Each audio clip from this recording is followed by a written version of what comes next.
Assalamualaikum to Puan Fazlina binti Jamaluddin and our fellow friends. Today, we will present about Chapter 7, International Economics, regarding to the issue International Economic Situation during the COVID-19 pandemic. First, let me introduce myself and my friends.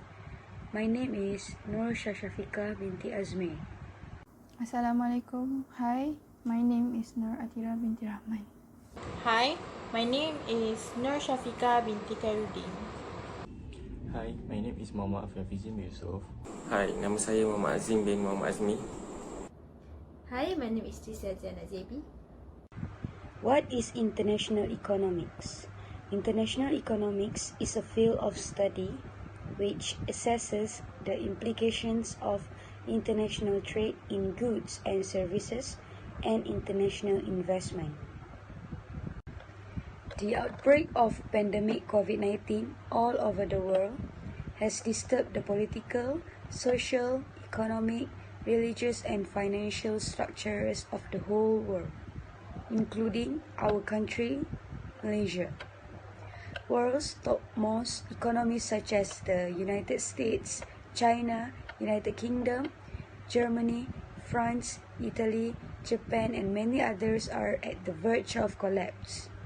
Besides, stock markets around the world have been pounded and oil prices have fallen off a cliff. In just a week, 3.3 million Americans applied for unemployment, and a week later another 6.6 million people started searching for jobs.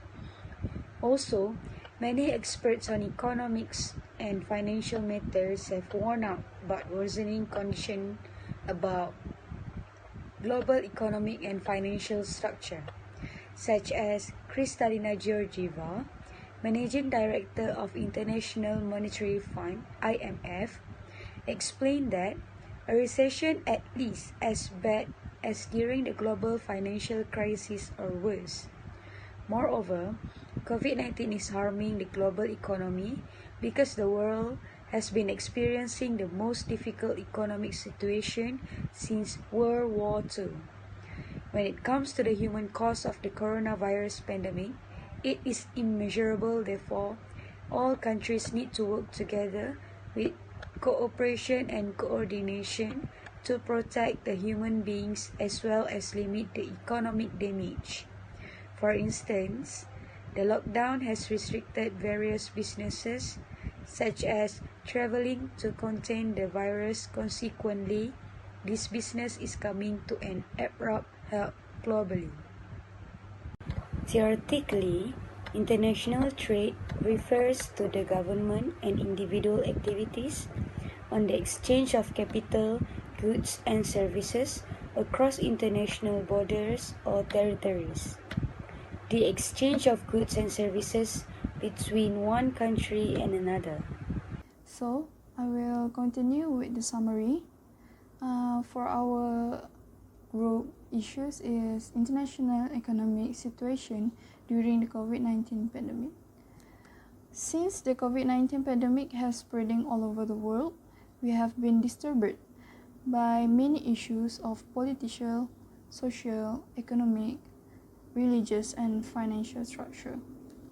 The economy of most countries are at the verge of collapse. These are the reason why many business has been shut down and face bankruptcy. The lockdown has restricted various business to stop operating, such as traveling and transportation sector. This is because to prevent the virus to keep spreading. Next is most of the nation are going through recession. Why would I would say that? This is because most of nation are losing too much money on their expenses. They spend so much money that are used for medical supplies, food supplies, and also to help the people who are in need. Most of the country are collapsing on their economic structure, and almost 80 countries have already requested International Monetary Fund (IMF) for financial help. This is a solid evidence that the world are through recession. Hi, I'm going to explain about the third summary of this issue, which is manufacturing sector is losing more than initial estimate. The effect of COVID-19 on manufacturing industry is analyzed based on region, including North America, Europe, Asia Pacific, and the rest of the world. In Asia Pacific, China is mostly affected by the condition due to the fall in industrial production coupled with the shutdown of factory. In Europe, most of the automobile company and electronic manufacturer have temporarily closed their factory or minimized the production output, which result in loss to the global trade. For instance, Daimler and Volkswagen declared recently that they will temporarily shut down production of vehicle and engine at its factory in Europe due to the coronavirus outbreak. This initiative is aimed for the safety of their workers. The closure of factory by major automobile manufacturer resulting in a loss in automobile production, which also affecting the automobile sector in Europe. Meanwhile, in Malaysia, the uncertainty over the immediate health and future of manufacturing is source of concern. The sector account for 22.3% of the country, which is 1.4 trillion ringgit Malaysia GDP, and losses from the first 14 days of the MCO is estimated to be 12.9 billion ringgit Malaysia. The overall length to the MCO is going to be 2 months, and the losses from just manufacturing is going to be far larger than the initial estimate. The loss of production and export accounted from just the manufacturing sector for the first 14 days of the MCO is forecast at 94.6 billion ringgit and 32 billion ringgit respectively. Lastly, I'm going to talk about stock market around the world have been slowed down and oil price have fallen. COVID-19 has prompted lockdown, closed factory and stopped people from traveling. The global economy is contracting. The pandemic has also reduced global demand for oil by about 29 million barrels a day from about 100 million a year ago. OPEC and other producers agreed to cut production by 9.7 million barrels a day, far less than the decrease in demand, it leaving a huge surplus of oil on the market and no buyers. Storage capacity on land has filled up quickly. Many oil importing countries have stored large quantities of oil and also taking advantage of cheap price that may not last longer. There are also some oil producers hoping to maintain their market share and have taken to storing their excess oil at sea, leasing tankers at high cost. Some of them are believed to be paying in excess $100,000 per day for each tanker. Now I'm going to explain on way to solve the issue, which is economic stimulus package were introduced by the Malaysian government.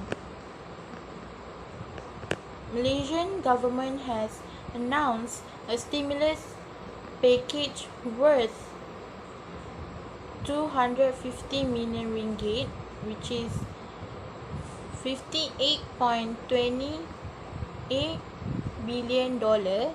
It's second in a month to help cushion the economic blow from the pandemic. It includes a 25 billion ringgit direct fiscal injection by the government aimed at helping families and business owners, one-off payment and discount on utilities for people whose livelihood have been affected. 1 billion ringgit for a food security fund and a 50 billion ringgit loan scheme for larger company, which will offer guarantee of up to 80% of the sum borrowed to shore up working capital in the corporate sector. The other ways to solve the problem or the issues is the people need to support Malaysian manufactured goods. Well, this is to ensure the local companies can survive in the market during this pandemic. There are so much benefit that we can get for supporting local product. First, the local business created more job opportunity and in some sector provide better wages and benefits than chains do. And it also can improve the local economy. This is because when a customer buy a local product, significantly more of that money stay in the country. My part is about macro theory. First, exchange control. Exchange control are government imposed limitation on the purchase and sale of currencies. This control law contributes to better stabilize their economies by limiting inflows and outflows of currency. But in the pandemic situation, it's too hard for stabilize the currency. Okay, next, extreme demand. Due to COVID-19, many people demand more to food and supply. And then they are too panic and scared of not having the supply during the MCO, movement control order. Okay, next is about limit supply. Because of the extreme demand, many people keep buying the supply, and the suppliers push all out on the production.